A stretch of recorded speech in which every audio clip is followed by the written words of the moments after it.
هلو هلو. انت بيضحك عليك ازاي؟ الالماني صعب. دايما نسمع كده ان قد ايه الالماني صعب ولغه مجعلصه. يا هير، الاكوزاتيف والداتيف دي حاجه كومبلكس جدا. الجينيتيف دي حاجه جايه من الفضاء.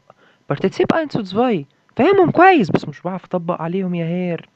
طب عبر عن نفسي ازاي لو عايز اقول ان في حاجه حصلت البيرفكت والبرترتم؟ كل ده بيجيب لك صداع، صح؟ الحقيقة بقى إن الألماني مش صعب خالص.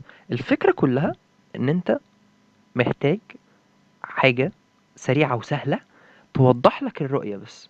خلاص، يعني مثلا في تحضير الامتحان أو في الكورسز الجديدة اللي يعني بنعملها، دايما في البداية كده وأنت بتفكر الناس بتوبيك أو بتبني على حاجة، تسمع الجملة دي.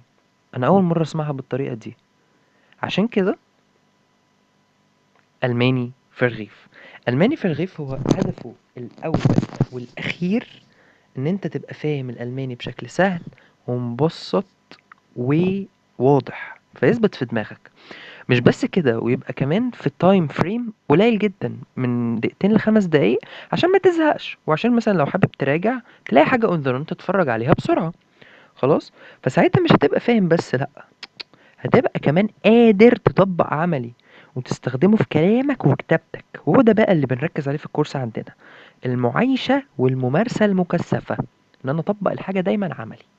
فبالتالي ألماني في الرغيف هو اسلوب حياة يتميز انه سهل وبسيط واضح ورايق ومليان اكشن. شكرا، واشوفكم في الرغيف الاولاني في ألماني في الرغيف. تشوس.